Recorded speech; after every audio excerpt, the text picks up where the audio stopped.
अस्सलाम वालेकुम। चलिए आज हम लोग शुरू से रिवीजन करेंगे, यानी फरातुल्लाह बैग से लेके देखिए कितना चैप्टर तक हम लोग रिवीजन करते हैं। और आप लोगों को भी बोलना है, अगर आप कह रहे हैं भूल गई हैं तो उसको याद दिला दिया जाए। शुरू से चल रहे हैं हम। चलिए सबसे पहले चलते हैं, पहला चैप्टर कौन सा है? फरातुल्लाह बैग। तो फरातुल्लाह बैग क्या लिखे हैं? नजीर अहमद की कहानी। वो क्या है? खाका है। क्लियर। फरातुल्लाह बैग के पैदाइश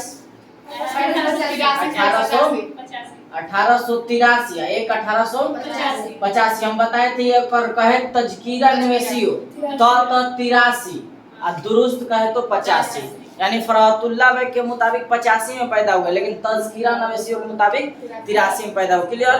फरातुल्लाह बैग नजीर अहमद की कहानी कुछ मेरी कुछ उनकी जुबानी लिखे हैं, जो खाका है। तो सवाल एक आएगा, खाका किसे कहते हैं? तो खाका हम बता दिए, किसी शख्स के तस्वीर कशी करना क्या कहलाता है? खाका निगारी कहलाता है। चलिए दूसरा क्वेश्चन पूछते हैं, फरातुल्लाह बैग के उस्ताद के नाम क्या है? कहानी तो बता चुके हैं, याद होगा। नजीर अहमद। क्या है? नजीर अहमद है। फरातुल्लाह बैग किसके साथ मदरसे में पढ़ने जाते थे? मियादानी। क्लियर है। हम आपको किस्सा भी बताए थे कि मियादानी किस तरह से पढ़ने जाते थे, मौलवी साहब कितना डिग्री पारा चढ़ जाता, गुस्सा हो जाते थे, ये सब याद है। चलिए अब आगे की ओर चलते हैं क्वेश्चन में। तो देखिए नजीर अहमद का ताल्लुक पूछे किस सिंफ से है? नजीर अहमद का ताल्लुक किस सिंफ से है? नजीर अहमद का ताल्लुक किस सिंफ से है? नाबिल से है। देखिए आपको दोनों क्लियर कर दे, अक्सर बच्चा इसमें एग्जाम में गलती करते हैं, आपको भी ध्यान रखना है। देखिए अगर कहे कि नजीर अहमद का ताल्लुक किस सिंफ से है तो नाबिल, अगर कहे फरातुल्लाह बैग के ताल्लुक किस सिंफ से है तो खाका। और आपको ध्यान रखना है कि पहला खाका निगार पूछे तो फरातुल्लाह बैग, और पहला नाबिल निगार पूछे तो नजीर अहमद। ये क्लियर हो गया, कॉन्सेप्ट क्लियर हो गया अच्छी तरह से, कोई दिक्कत नहीं है। अगले सवाल की देखते हैं। उसके बाद इनमें से कौन सा तकलीफ अफसाना नहीं है पूछ रहा है। तो इब्राहिम सकाप्रो, अमिस्टोबा, टेक सिंह, इब्राहिम, नजीर अहमद की कहानी। तो अभी हम लोग पढ़ ही रहे हैं कि पहला चैप्टर है, क्लियर हो गया। नजीर अहमद फरातुल्लाह बैग के कौन थे? उस्ताद से। क्लियर। नाविल मिरातुल उर्स के मुसन्निफ कौन है? नजीर अहमद। क्लियर है। और उसके बाद नाविल मिरातुल उर्स के मुसन्निफ नजीर जिल में नाविल कौन है अगर पूछे तो नाविल कौन है? तबतुन नसूई। ये क्लियर है, ये मैट्रिक में पढ़ा चुके हैं आपको। उसके बाद देखिए मदरसा में फरातुल्लाह बैग के साथ कौन पढ़ते थे? मियादानी। क्लियर है। उसके बाद नजीर अहमद किस मशहूर शख्सियत के उस्ताद हैं? तो फरातुल्लाह बैग के। अब बताएं कि किस शख्सियत की, यानी पता चला था फरातुल्लाह बैग जो थे उस्ताद के उस्ताद हो गए थे। किनका? नजीर अहमद का, यानी ऐसे शागिर्द थे। उसके बाद देखिए फरातुल्लाह बैग नजीर अहमद के घर क्यों आते थे? जैसे बात, फरातुल्लाह बैग क्यों आते थे? तो पढ़ने के लिए आते थे। क्लियर है। नजीर अहमद की कहानी के मुसन्निफ कौन है? नजीर अहमद की कहानी के मुसन्निफ कौन है? फरातुल्लाह बैग है। क्लियर है। अच्छा, नजीर अहमद की कहानी मुसन्निफ फरातुल्लाह बैग। उसके बाद फरातुल्लाह बैग की कौन सी तसनीफ शामिल निसाब है? यानी वही नजीर अहमद की कहानी। तो ये याद रखना है, नजीर ये जाल से वाला नजीर आपको याद रखना है। ये दो दिया है नजीर, तो ये आपको ध्यान रखना है। ये शख्स के तस्वीर कशी करना क्या कहलाता है? अभी बताएं, क्लियर रिवीजन हो रहा है। मिर्जा फरातुल्लाह बैग के जद्दे अमजद कौन थे? अफजल बैग। बदख्शा, तुर्की वतन करके बदख्शा से कहाँ आए थे? हिंदुस्तान से। याद आप क्लियर है ना। उसके बाद शाह आलम सानी के जमाने में भी आए थे। क्लियर है। उसके बाद देखिए आगे हम, उसके बाद ये फरातुल्लाह बैग से हम लोगों को क्लियर हो गया। उसके बाद एक और चलते हैं अभी और। फरातुल्लाह बैग के वालिद के नाम क्लियर? हाँ राइट, हस्मतुल्लाह बैग। वालिदा का नाम कोई बताए?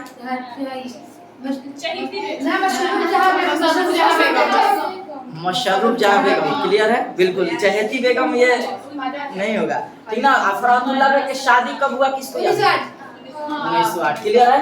चलिए ये फरातुल्लाह बैग से रहा। एक और क्वेश्चन लास्ट, फरातुल्लाह बैग के इंतकाल। हम आपको बताए थे कि देश आजाद कर देना है। क्लियर हो गया ना। तो ये रिवीजन फरातुल्लाह बैग से क्लियर हो गया, सवाल का कोई दिक्कत नहीं है। अब हम लोग चलते हैं, दूसरा चैप्टर है ख्वाजा हसन नजामी, मिट्टी के तेल। कौन लिखने वाले हैं? जैसे वाले ख्वाजा हसन नजामी कब पैदा हुए?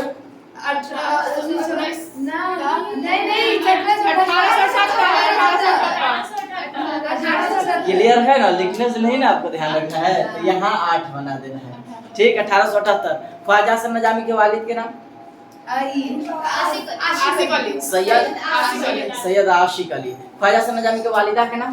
इनका नाम चहेती बेगम होगा। उनका नाम क्या था? क्लियर है। उसके बाद देखिए, उसके बाद इसमें से खुद पूछ लेते हैं। उसके बाद देखिए एक सवाल दिया है, आग, हवा, पानी और मिट्टी में सबसे कम दर किसको? खाक को। खाक के माना ही मिट्टी होता है। क्लियर है। काहे कि बताए थे कि मिट्टी को पांव से दुनिया रौंदती है। ख्वाजा हसन नजामी कहाँ मदफून है? ये सवाल सही। अच्छा, ख्वाजा हसन नजामी पैदा कहाँ हुए? दिल्ली में। नहीं याद है आप लोग को? दोनों वही एक ही जगह है।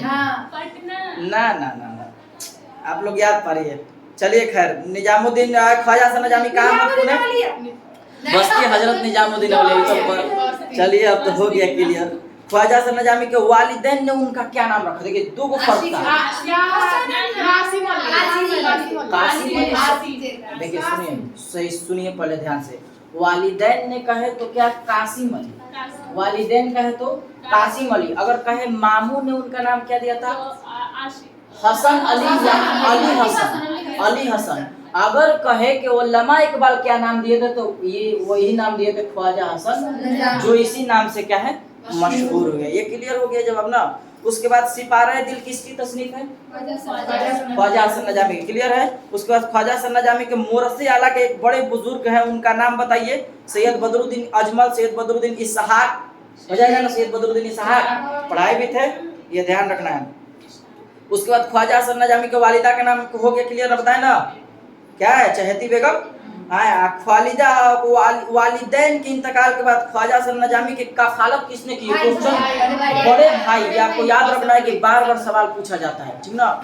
ये याद रखना है। जिस बड़े भाई ने उनकी कफालत की उनका नाम बताइए। हसन अली। हाँ, हसन अली शाह। क्या नाम है? हसन अली। सैयद लगा देना है, सैयद हसन अली शाह, आपको ध्यान रखना है, ठीक है ना? ख्वाजा हसन नजामी किस रिसाले के बुनियाद डाली? तो नजामुल मशाइख, ये आपको बताए भी थे।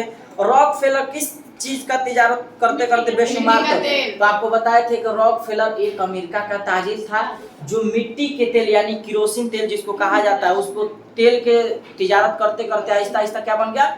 दौलतमंद बन गया। ठीक। अगर बताए थे गद्दर के वाकयात को अफसानों में निभारने वाले कौन थे? उभारने वाले शक्ल में पेश किए कौन है? ख्वाजा हसन नजामी। मसूर फितरत और गद्दर के वाकयात दोनों आए तो आपको क्या रखना है? ख्वाजा हसन नजामी, ठीक है ना? ख्वाजा हसन नजामी की पैदाइश ये बता दिए कितना में हुआ? ख्वाजा हसन नजामी के वालिद का नाम हो गया।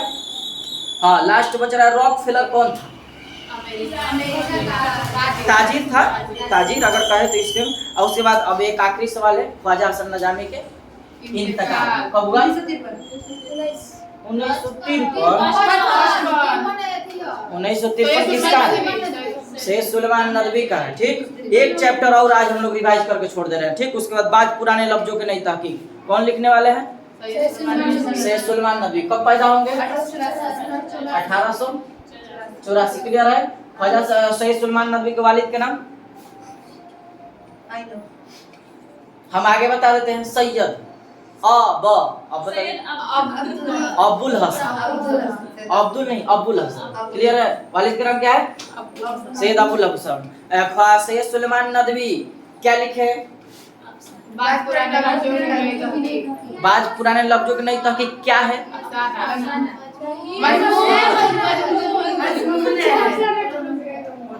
क्या है? मजमून। क्लियर? अरबी में नाश्ता को क्या कहते हैं? क्लियर है? फतूर कहते हैं। अरबी में नाश्ता क्या कहते हैं?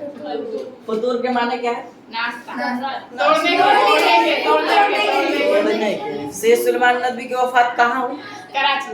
हाँ, कराची सही जवाब है। नाश्ता किसकी इस्तिलाह है? वही सवाल घुमा फिरा। शेख सुलेमान नदवी किसके शागिर्द थे? ये अच्छा सवाल है। शिबली नुमानी। हाँ, राइट जवाब, शिबली नुमानी। निहार किस जुबान का लफ्ज है? अरबी। निहार किस जुबान का लफ्ज है? निहार किस जुबान का लफ्ज है? फारसी जुबान। क्लियर है? आगे नदवतुल उलमा में शेख सुलेमान नदवी ने शिबली नुमानी के अलावा किसके उस्ताद से इस्तिफादा किया था? तो ये आपको याद रहना, मौलाना फारूक चिड़िया कोटी दिया, जड़िया कोटी होना चाहिए। तो शेख सुलेमान नदवी के पैदाइश कब हुई? 1884। ठीक। बस्ती दसना किस जिले में है? नालंदा। कहे शेख सुलेमान नदवी कहाँ पैदा हुआ? नालंदा नहीं दे ऑप्शन या एक और दे तो बिहार। याद है? क्लियर है? चलिए, शेख सुलेमान नदवी के वालिद का नाम क्या है? अभी बताया, सैयद अब्दुल हसन। क्लियर है? शेख सुलेमान नदवी का पहला मजमून किस अखबार में शाया हुआ? अल हलाल, अल पंच, अल बद्र, अल पंच से। क्लियर है? शेख सुलेमान नदवी के वफात 1953। क्लियर है ना। अब एक दो सवाल और बच रहा है, इसे देख लेते हैं। शेख सलमान नदवी का ताल्लुक किस सुबह, सुबह मतलब राज्य बिहार से। क्लियर है। बात पुराने लफ्जों की नहीं तो कि किसका मजमून है, तो मजमून है। आप लोग क्या करिए, अफसान क्लियर। चलिए एक सवाल ये अहम है, आपको याद रखना है। देखिए ये सवाल बार बार पूछा जाता है। कोरमा किस जुबान का लफ्ज है? तुर्की। नदवतुल उलमा में कयाम के दौरान शेख सुलेमान नदवी ने किस रिसाला की इदारत की?